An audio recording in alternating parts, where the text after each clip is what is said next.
В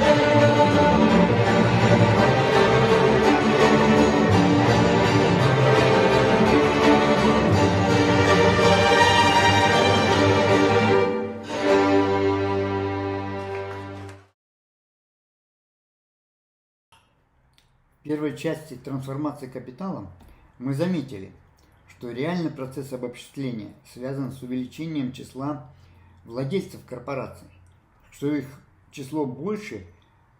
In the first part of the transformations of capital, we noticed that the real process of socialization is associated with an increase in the number of owners of corporations, that their number is greater than the employees of enterprises. And all this is connected with the shareholder form of capital.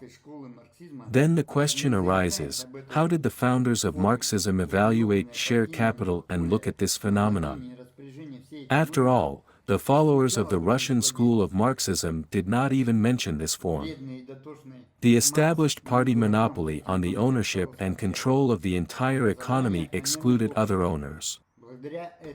The harmful and meticulous Marx tells us fools in the third volume of Capital, formation of joint stock companies.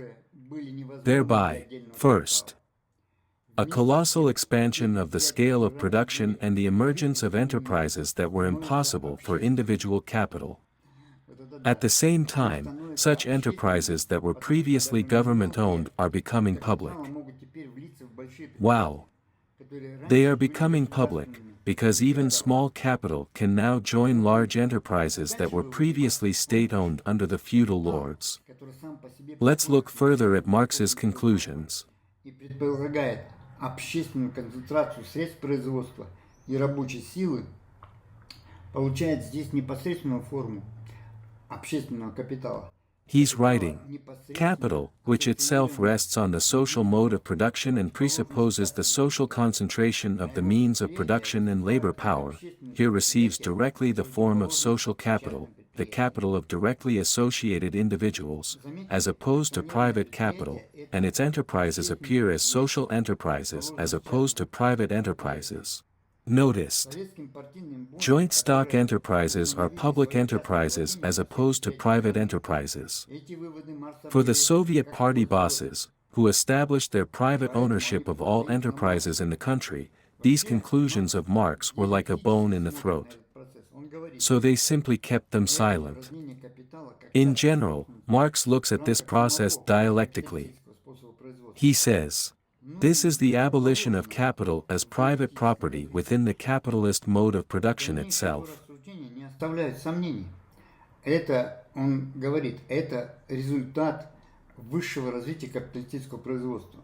Необходимый переходный пункт к обратному превращению капитала в собственность производителя. Well, as it should be in dialectical development.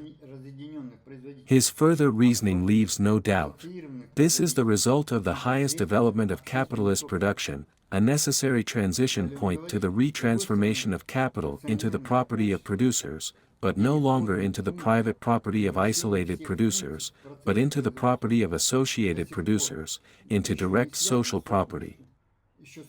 He goes on to say, on the other hand, joint stock companies are a transition point to the transformation of all functions in the process of reproduction, still associated with the ownership of capital, simply into functions of associated producers, into public functions.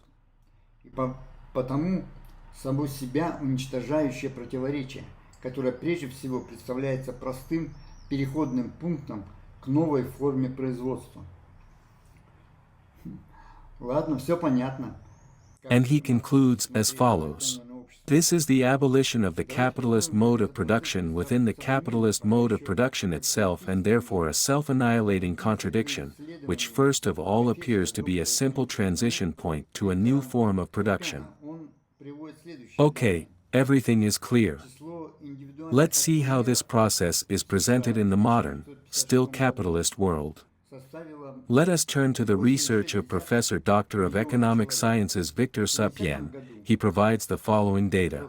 Number of individual shareholders in the USA by 1956 amounted to 8.6 million people. In 1970, 30.8 million people. In 1990, 51.4 million. 21% of the population. In 2002, about 80 million, 30% of the population. 30% населения всей страны США. С 1989 года по 2001 год процент домохозяйств, владеющих акциями, возрос с 31,6%. From 1989 to 2001, the percentage of households owning shares increased from 31.6% to 51.9%. Nearly half of American households own securities through mutual funds. 6% of American households owned mutual funds in 1980.